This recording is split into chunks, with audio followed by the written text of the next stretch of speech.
Is Bam Adebayo about to be benched for Team USA in the Paris Olympics because Jayson Tatum complained and is upset that he did not play in the USA's first matchup against Serbia? We'll find out in today's episode.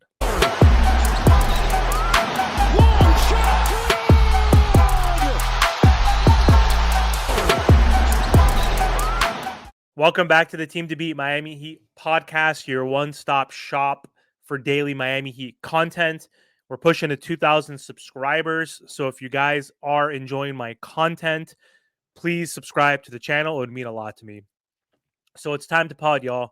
So for today's episode, I want to talk about an article I read. Brian Windhorst from ESPN was recently on the Pat McAfee Show, and they were talking about the aftermath of Team USA's victory in its opening game in the 2024 Paris Olympics games. And there was talk about Jayson Tatum, how he did not play.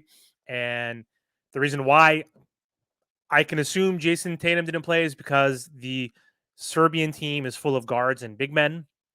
They didn't have a lot of wing players. And so now, leading up to their second contest, which is tomorrow against the South Sudan team, Brian Windhorst was speculating that Bam Adebayo of the Miami Heat may be the latest NBA star who doesn't get playing time this time around.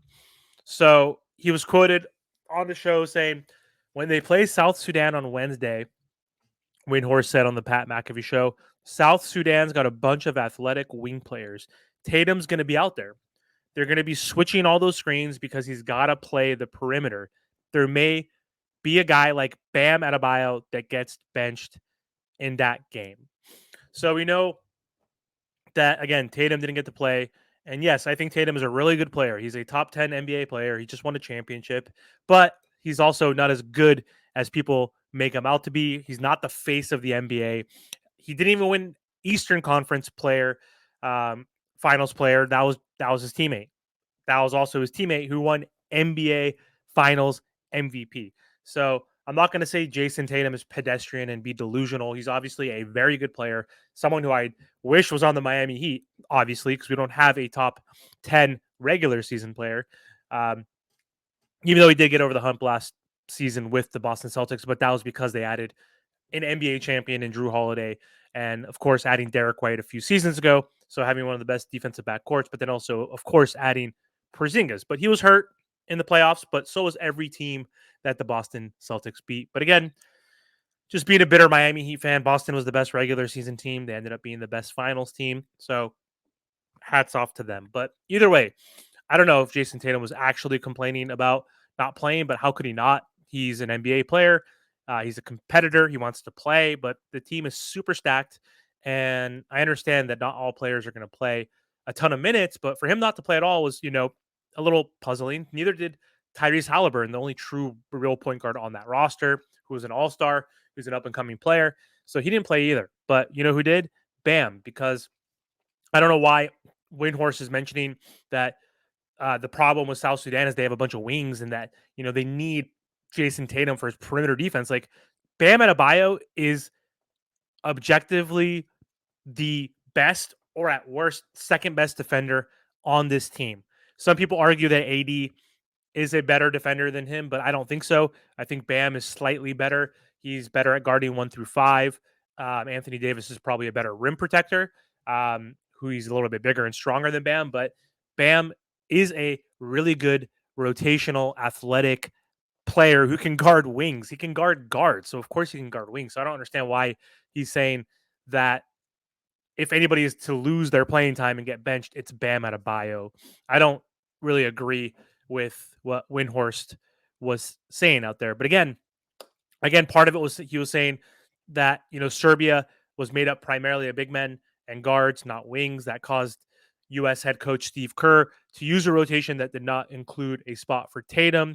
And we also know it's because LeBron, KD, like, they're the wing players who are the veterans. They are the ones who it's their last dance, essentially, in terms of their opportunity to play in the Olympics. So they're both really old, obviously. Obviously LeBron's the oldest player on the team, and the oldest player to actually win a gold medal with Team USA was on the Dream Team. That was Larry Bird at age 35. So this uh, all star, this Olympic team has three guys over the age of 35. So Steph is 36, KD is I think 36 as well, or 35, and then LeBron's 39, soon to be 40. So those two, though, specifically KD and LeBron in the first game against Serbia, were cooking. KD didn't miss a freaking single shot until like the end of the game. Like neither did LeBron for the first like 3 quarters. So they dominated. There was no need, essentially, for adding Tatum. So um, it's just an interesting, you know, thought from Brian Windhorst thinking that Bam would lose some minutes. Why not a Derek White, or even take away minutes from Joel Embiid, who's been pedestrian this whole time anyway in the Olympics? Like, guy's always hurt. He's not moving well out there. He's not playing really effective for this team. We don't need Embiid out there. We need AD. We need Bam Adebayo in that front court. And so I'm just a little surprised that Windhorst said that. So the other topic I want to talk about now that we're on the topic of the Olympics and Bam Adebayo is I want to talk about why I think Bam is one of the most crucial players on this Team USA roster. And that's because Bam has a unique skill set as a big. We all know Bam is defensive minded and he's a beast. He's a two-time all NBA defensive team member. He got third in DPOY this past season. I believe he got second place one year as well, behind Marcus Smart, which we all know that was a fraud. But either way, we know that Bam is one of the most versatile bigs on our team, especially when it comes to defense. But it's not just his defense that makes him essential for this Team USA, but it makes him very valuable because, like I said earlier, Bam can guard all 5 positions.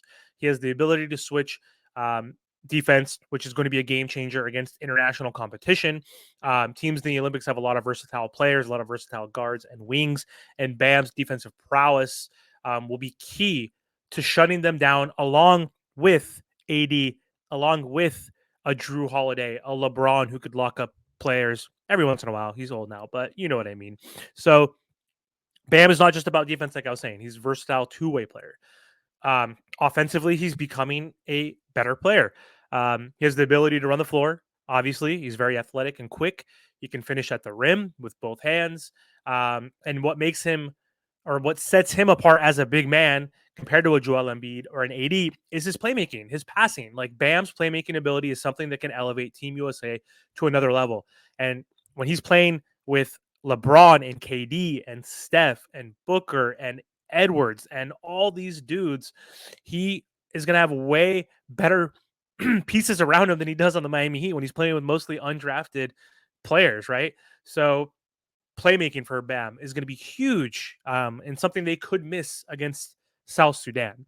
Bam was asked about his role on this stack team, and basically he said, according to himself, he said, I see myself on this roster as the glue guy, the player who does a bit of everything to help his team win. And so he said, I'll do whatever it takes to win that goal, whether it's rebounding, whether it's scoring, whether it's facilitating.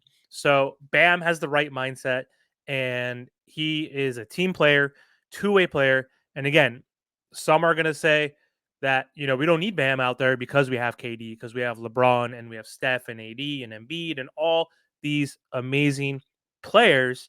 But again, international basketball is different. It's more physical. The game is a little bit slower.